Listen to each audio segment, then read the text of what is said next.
Como eu disse, é uma mensagem sobre perdão. Então, o tempo todo eu vou estar fazendo a reflexão do texto bíblico voltado para perdão, para reencontro nos nossos relacionamentos. E o texto bíblico está lá em Lucas capítulo 24, que eu vou ler a partir do versículo 13. E diz assim: naquele mesmo dia, 2 deles, dos discípulos de Jesus, estavam indo para o povoado chamado Emaús, a 11 quilômetros de Jerusalém. No caminho conversavam a respeito de tudo o que havia acontecido. Enquanto conversavam e discutiam, o próprio Jesus se aproximou e começou a caminhar com eles. Mas os olhos deles foram impedidos de reconhecê-lo. Jesus perguntou aos dois: sobre o que vocês estão discutindo enquanto caminham?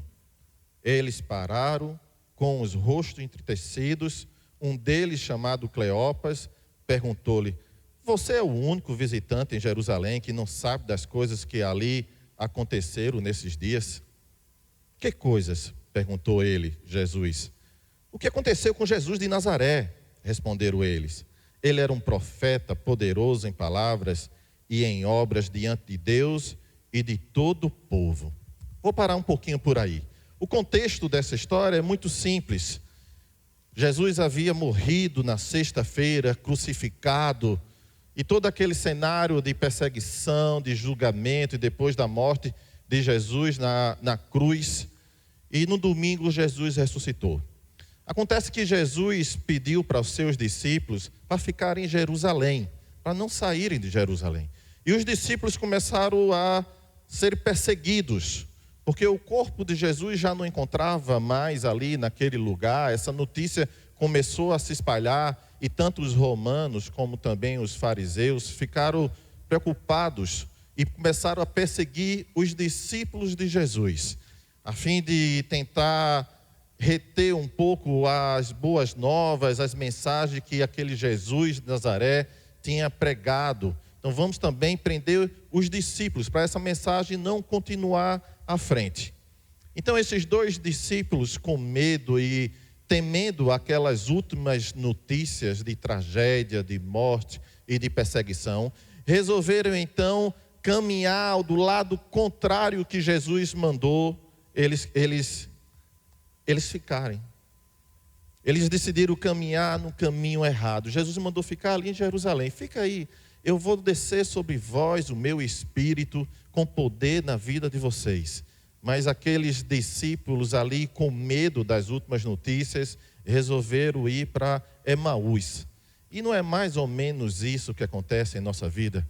Quando a gente recebe a notícia de uma traição, de um amigo, de um cônjuge, quando a gente recebe notícias que nos magoa profundamente, que nos trazem mágoa, que faz a gente romper relacionamentos, Deus pede para a gente ficar em oração, pede para a gente ficar numa postura do reino de Deus, e a gente decide caminhar justamente na direção oposta. Aqueles discípulos não conseguiram em momento nenhum perceber que era Jesus que estava ali com eles. Da mesma forma, isso também acontece na nossa vida. Jesus está caminhando conosco, do nosso lado, falando as verdades do reino, do mesmo jeito que ele fez aqui com esses 2 discípulos. Ora, não estava escrito que o Filho de Deus morreria? E Jesus começou a lembrar das coisas que os profetas falaram em direção àquela cidade de Emaús. E hoje Jesus vai caminhando com a gente também e lembrando, e não está escrito que a gente deve perdoar mais uma vez, mais uma, que o amor é mais forte do que todas as coisas. Não está escrito que sou eu que cuido de vocês. Mas a gente tem a tendência de meio que fugir disso, de fugir de perceber a presença de Deus em nossas vidas, nos orientando, porque perceber a presença de Deus muitas vezes requer uma atitude nossa de voltar para o lugar onde Jesus pediu para a gente ficar, para liberar perdão, por exemplo. Lembra que todo o tempo eu vou falar sobre relacionamento e sobre perdão. Até que aqueles 2 discípulos chegaram nas casas em Emaús que eles iam ficar, E quando chegaram na casa, Jesus fez menção que ia continuar a jornada. E aqueles discípulos disseram: não, fica aqui, Jesus. Jesus não, eles não sabiam, desculpe. Fica aqui, já é tarde da noite. O sol já está baixando, a estrada é perigosa. Fica aqui conosco. E Jesus então entra na casa, senta na mesa junto com eles. E quando Jesus parte o pão, o que é que acontece com aqueles discípulos? Os olhos deles se abrem e eles percebem que é Jesus. Então Jesus desaparece e um olha para o outro e diz: não é verdade que o nosso coração ardia quando ele falava com a gente no caminho até aqui? E resolve então voltar para Emaús para contar toda aquela história que tinha, voltar para Jerusalém para contar toda aquela história que havia acontecido com eles. Essa é a história dessa passagem bíblica e também é a parte mais fácil da minha mensagem hoje. A segunda parte é um testemunho de um filho que passou 10 anos sem falar com o pai. E essa pessoa sou eu, mas eu não vou chorar não, hoje à noite não. Eu preguei de manhã, não chorei não, também não vou chorar hoje não. Eu tinha uma relação com meu pai assim, de muito orgulho, de muita felicidade. Eu carrego o nome do meu pai, Cláudio Júnior. Eu carrego o nome do meu pai. E a história do meu pai sempre foi uma história assim que eu admirei, sabe? É essa pessoa que eu quero ser. E eu vou contar mais ou menos para vocês quem foi o meu pai, para vocês entenderem essa relação que eu tinha com ele e que eu tenho, que foi renovado em Jesus Cristo. Meu pai odiava crente antes dele se converter. Odiava crente profundamente. Uma vez ele chegou em casa, cansado do trabalho já, e na frente lá de casa tinha uma igreja da Assembleia de Deus, e muito antigamente tinha aqueles microfones boca de sino, né, que era bem estridente. E meu pai querendo dormir, meu irmão pequenininho, recém-nascido, chorando, porque não conseguia por causa daquele barulho. Meu pai foi lá na igreja, pediu para baixar o som, eles não baixaram. Meu pai pegou um revólver, atirou em todas as caixas de som que tinha na igreja e acabou ali a celebração, o culto daquela igreja. Você vê como era o meu pai. Meu pai era alcoólatra, meu pai era tabagista, e talvez por isso, por causa dessa reação de ódio do meu pai com os crentes, por causa do seu envolvimento com álcool e com cigarro, ele não era bem-vindo nas igrejas e nem nas relações com os crentes. Com menos de 2 crentes, que era a mãe da minha mãe, a minha avó, e um tio da minha mãe, onde ele tinha uma relação de amizade muito bonita. Acontece que esse tio da minha mãe, ele morre. E meu pai fica pensando ali no que fazer para homenagear aquela pessoa, aquele amigo que ele tanto gostava.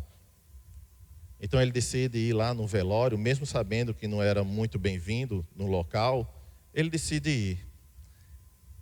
E um agente de trânsito, de folga do seu trabalho, estava distribuindo panfletos. E nesse panfleto tinha João 11:25, que dizia: eu sou a ressurreição e a vida. Aquele que crê em mim, ainda que morra, viverá.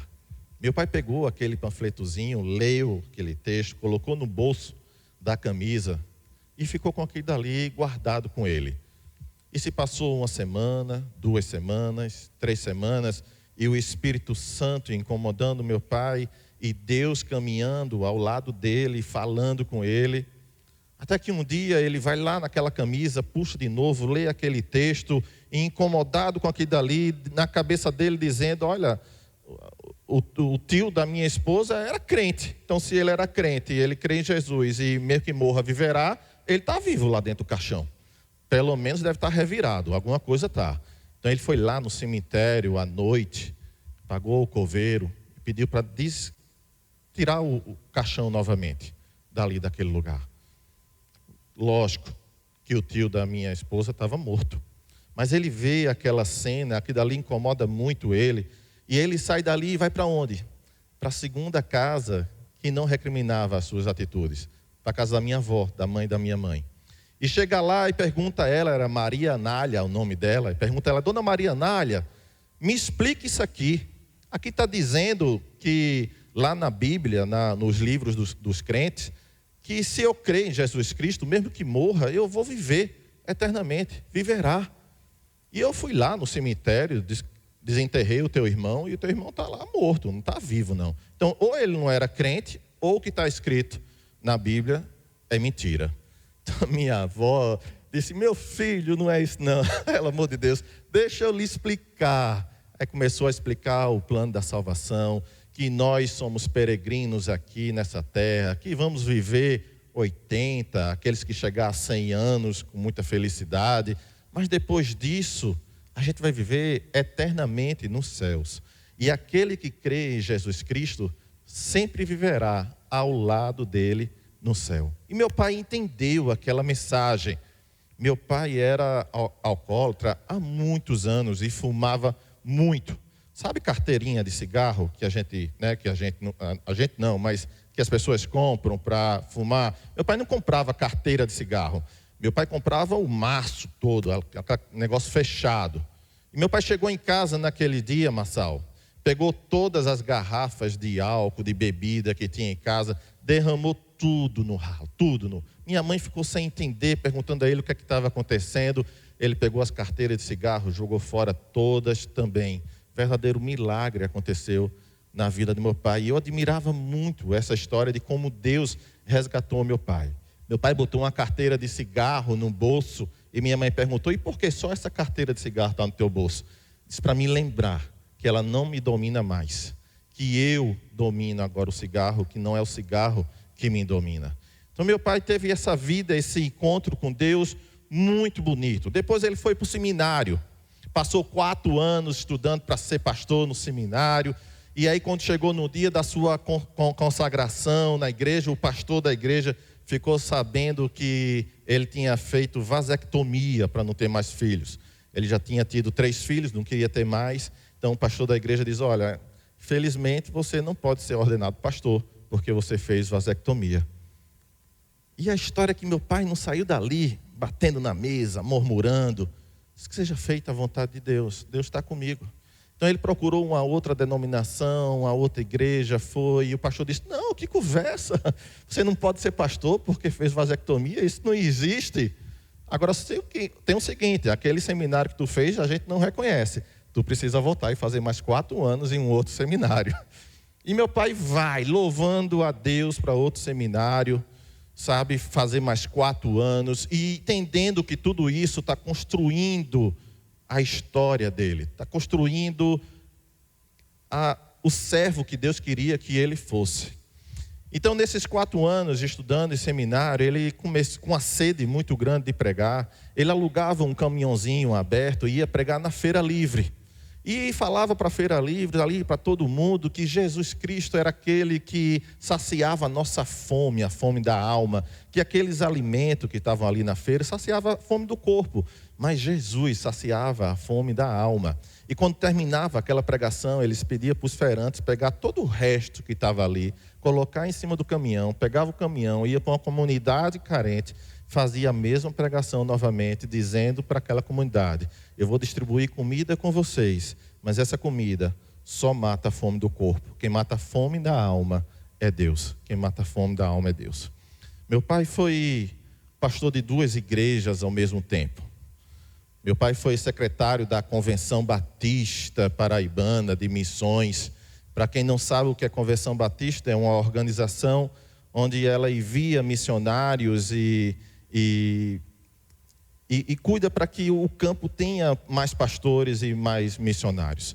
Meu pai começou a viajar e eu, admirando meu pai, disse, pai, eu quero viajar com o senhor também. Isso era muito novo, eu tinha 15, 16 anos mais ou menos. E eu viajei com meu pai para Paraíba todo, o interior da Paraíba todo.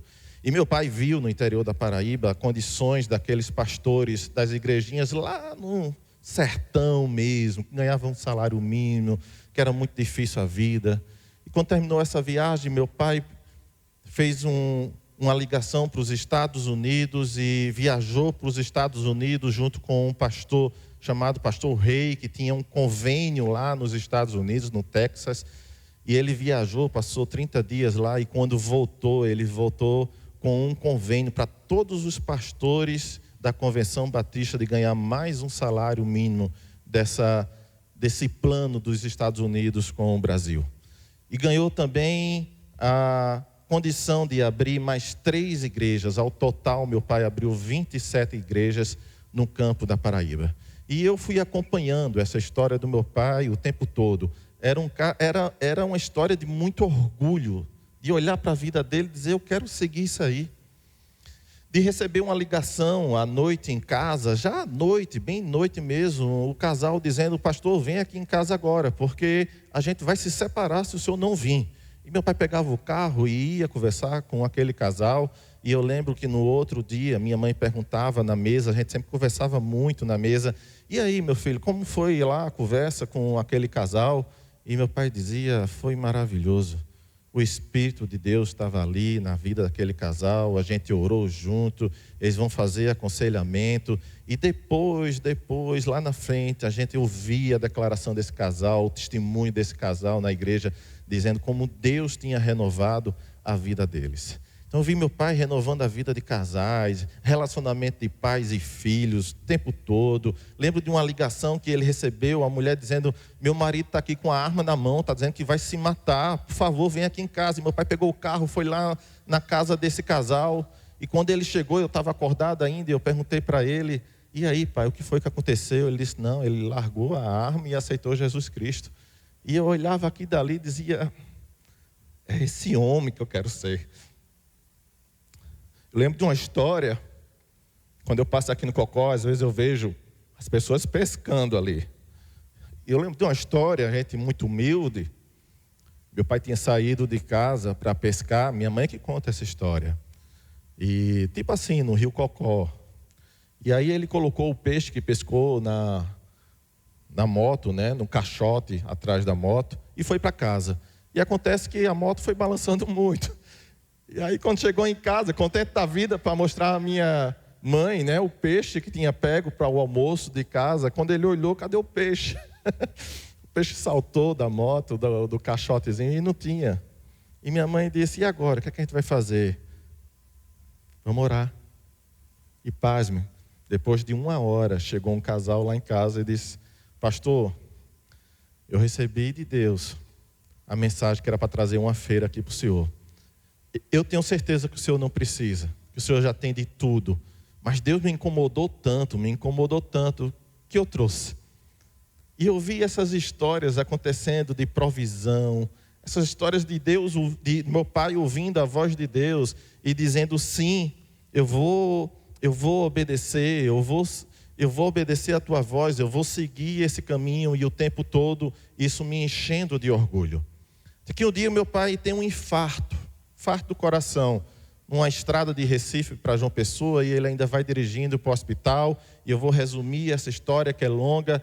Meu pai é transferido para São Paulo, porque em João Pessoa não tem condições de fazer a cirurgia em seu coração.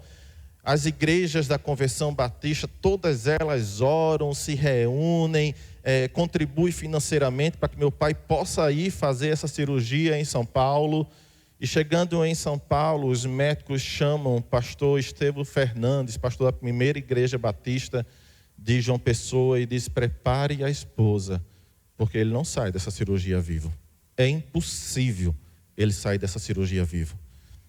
E meu pai entra na cirurgia, e lá nessa cirurgia é feito várias coisas no coração dele, são 5 pontos safenas, 3 mamárias, parte do coração dele é amputado.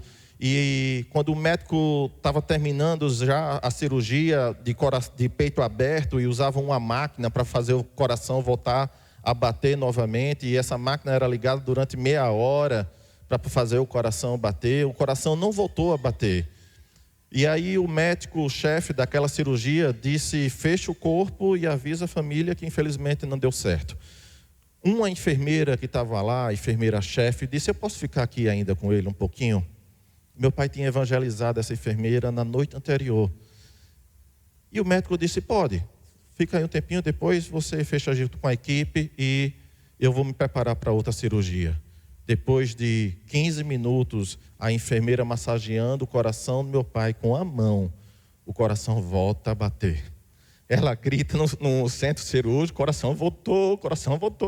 Chama o médico estava entrando numa sala cirúrgica do lado. Volta ali para terminar aquela cirurgia. Aquela cirurgia ali que passou muito tempo, ele com o coração aberto, ele recebe uma bactéria, uma bactéria que infecciona tudo. E ele passa 30 dias com o peito aberto na UTI. E para fazer a limpeza do peito dele, é colocado um líquido que arde muito e depois uma máquina para sugar esse líquido. E o médico que fazia essa limpeza no meu pai, todas as vezes que ele ia limpar o peito do meu pai, ele feria de propósito o peito, para que meu pai chamasse um palavrão ou maldissesse a vida. E depois de 30 dias, todas as vezes que esse médico feria o meu pai só dizia: Senhor, abençoa a vida desse médico, abençoa a mão desse médico, abençoa a profissão desse médico, que ele seja luz aonde quer que ele vá. Depois de 30 dias, esse médico entra na sala, não mais na UTI, mas num quarto. Meu pai já ia receber alta. Ele entra lá no quarto, fecha a porta. Queria conversar com o senhor. Queria lhe pedir perdão. Por que pedir perdão? Porque todas as vezes que eu ia lhe limpar, eu lhe feria de propósito, para o senhor chamar um palavrão, para o senhor dizer que a vida não presta, para reclamar de Deus, para qualquer coisa, porque eu queria espalhar no hospital todo que o pastor que estava ali chamava palavrão, queria morrer. Por que você fez isso? Porque quando eu era estudante de medicina, eu era noivo de uma moça no interior de São Paulo, e o pai dela não queria o nosso casamento, e o pai dela era pastor de igreja, e espalhou um boato terrível meu naquela cidade pequena, e eu tive que desistir do curso ali naquela cidade. Eu precisei mudar de cidade para retomar minha vida. E quando eu soube que o senhor era pastor, um mal tomou conta do meu coração, uma mágoa, todo aquele sentimento que eu vivi há anos atrás, eu voltei a viver novamente. Mas as suas palavras de bênção sobre a minha vida me curou profundamente. E ali eles oraram, Deus ministrou perdão e cura na vida daquele médico, e foi algo muito bonito. E eu vi tudo isso acontecendo na vida do meu pai, e admirava e tinha muito orgulho. Acontece que em um determinado dia, em um jantar, num evento da igreja, com pessoas da igreja, pastores de outras igrejas, gente que ele tinha intimidade, assim, na casa de um irmão da igreja, ele decide tomar um gole de vinho.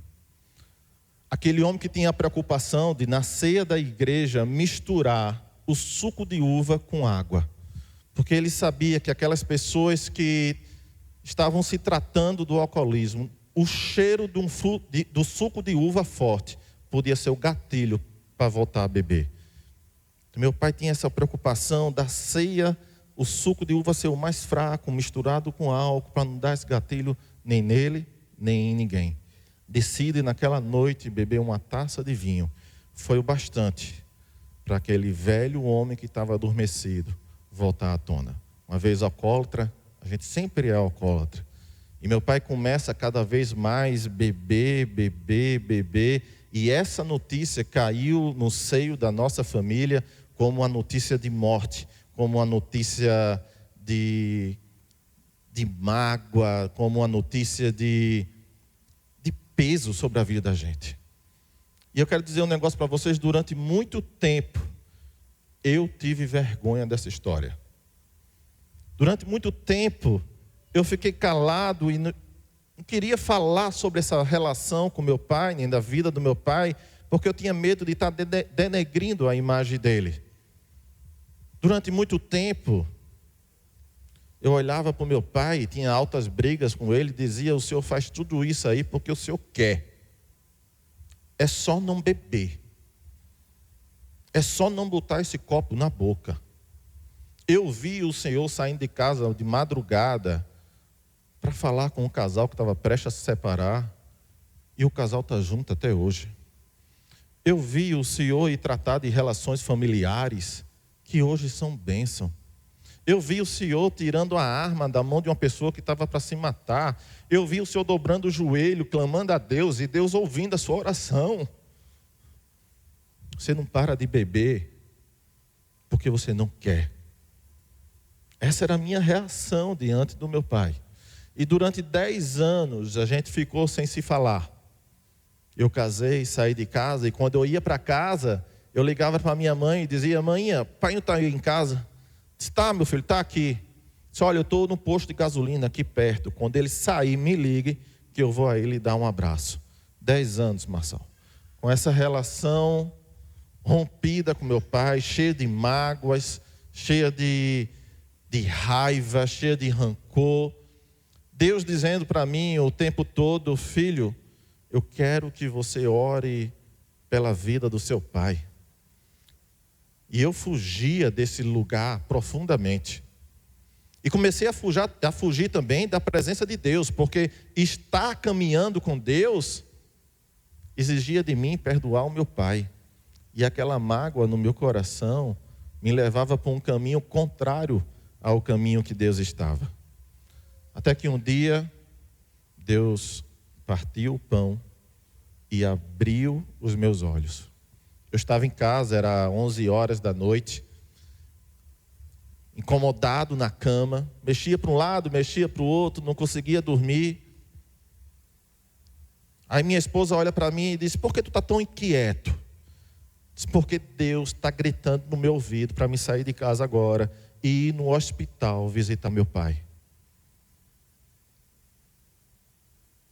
Ela disse para mim: por que você não vai? Deus está mandando? Deus está fazendo o convite? Faça. Aquela palavra foi suficiente. Me levantar da cama, trocar de roupa, fui direto para o hospital. Minha mãe tinha contratado uma pessoa para ficar aquela noite com meu pai, porque ela já estava muito cansada, todas as noites ali com meu pai. Eu chego no hospital, olho para aquela enfermeira e digo: olha, pode trocar de roupa, ir para casa, toma aqui o dinheiro do táxi, porque hoje à noite quem vai ficar aqui com ele sou eu. E aí eu passei a noite toda com o meu pai, inteira. Fui pronto para trabalhar, no outro dia saí do hospital direto para o trabalho. E ali já era de madrugada, eu peguei aqueles paninhos umedecidos para banhar o meu pai. Meus irmãos, vocês não têm noção que é aquele homem ali na minha frente, aquele guerreiro, aquele meu herói, deitado ali naquela cama de hospital, magrinho já, e eu começar a limpar o corpo dele. E aquele banho não foi um banho só de corpo, foi um banho da alma, da minha e da dele. E eu disse: pai, eu queria lhe pedir perdão. Eu queria lhe pedir perdão por esses 10 anos que eu fiquei sem falar com o Senhor. Eu queria lhe pedir perdão por todas as vezes que eu disse que o Senhor só não parava de beber porque era safadeza sua, que o Senhor não queria. Depois eu entendi que não é assim, que ele era preso ao alcoolismo. E meu pai me interrompeu e disse: filho, eu queria lhe pedir perdão também, porque eu provoquei essa mágoa no seu coração. E a história ali foi maravilhosa. O Espírito de Deus tomou conta daquele quarto de uma forma indizível. A presença de Deus estava ali e era muito real. E por mais que a gente estivesse fugindo o tempo todo, Jesus não desistiu da gente, do mesmo jeito que não desistiu daqueles 2 discípulos no caminho de Emaús, que Deus pediu para que eles ficassem lá em Jerusalém e eles saíram. Eu saí também de onde Deus queria que eu ficasse, mas Deus não desistiu de mim, nem do meu pai, e continuou atrás da gente, caminhando com a gente durante 10 anos, falando aos nossos corações. A gente é que não queria ouvir, mas Deus não desistiu da gente, o tempo todo falando. Até um dia que ele partiu o pão e a gente viu que era Deus falando aos nossos corações. E quando eu liberei perdão ao meu pai, eu disse: mas não é verdade que se eu tivesse liberado o perdão antes, eu ia viver muito mais com ele, ia viver muito mais coisas com meu pai. E meu coração ali começou a arder por um relacionamento que antes eu não tinha mais nem pensado a possibilidade de viver, porque a última notícia era notícia de mágoa, de falta de perdão, de raiva, o tempo todo. E Deus manifesta ali o seu amor nas nossas vidas, o seu grande amor nas nossas vidas. Ele vive ali mais uns 3 meses e depois ele morre. Meu pai, antes de morrer, ele estava no hospital. A minha mãe estava lá no hospital com ele. E ele deitado na cama, ele diz: minha filha, quem é esse médico que está entrando? E não estava entrando ninguém. E minha mãe disse: não, meu filho, não tem entrando médico nenhum. Ele disse: tem, está aqui na frente da cama, no pé da cama. Disse: não tem médico aí. Ele disse: tem, está aqui. E se irrita um pouco, porque tinha um médico ali, ele estava dizendo que tinha, e minha mãe dizendo que não tinha.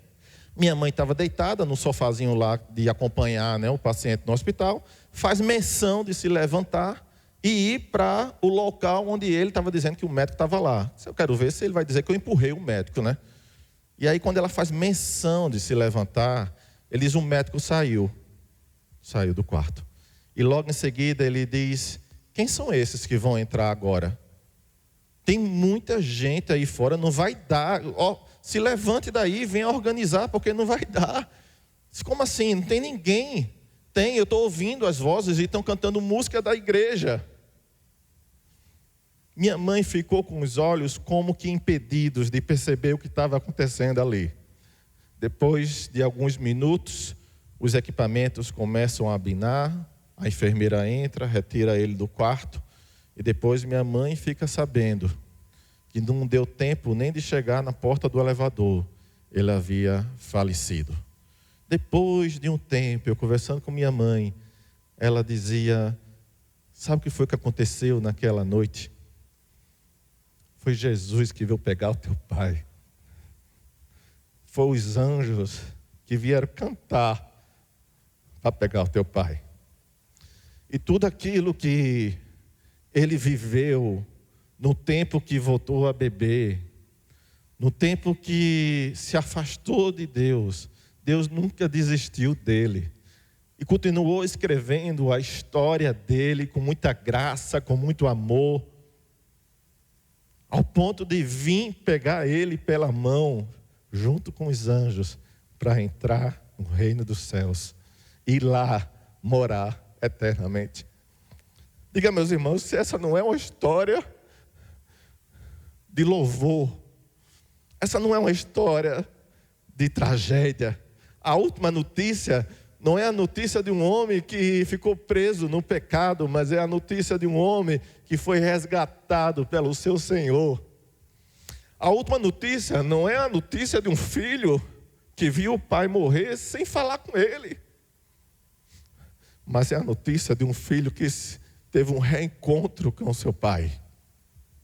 Essa foi a minha história. Eu não sei qual é a sua história, mas é possível que tenha alguém aqui com a mágoa, com a ferida no coração muito grande, e talvez seja muito legítima a tua ferida, a tua mágoa, mas Jesus está caminhando ao teu lado dizendo: libera perdão, não carrega isso, chama novamente para um reencontro, senta à mesa, ouve o que eu estou dizendo. Eu tive a oportunidade de sentar novamente com meu pai durante mais 3 meses e viver com ele algo maravilhoso. Mas conheço pessoas também que não ouviram a voz de Deus e não tiveram essa oportunidade. Você vai sair daqui desse auditório com essa mágoa no coração? Ou você vai colocar diante de Deus e dizer: Senhor, transforma a minha vida. Sozinho eu não consigo, mas como oleiro, prepara como um vaso, e se for preciso, quebra-me e coloca dentro desse vaso o teu espírito. E eu quero lhe convidar a cantar essa música em forma de oração. Senhor, faz-me de novo.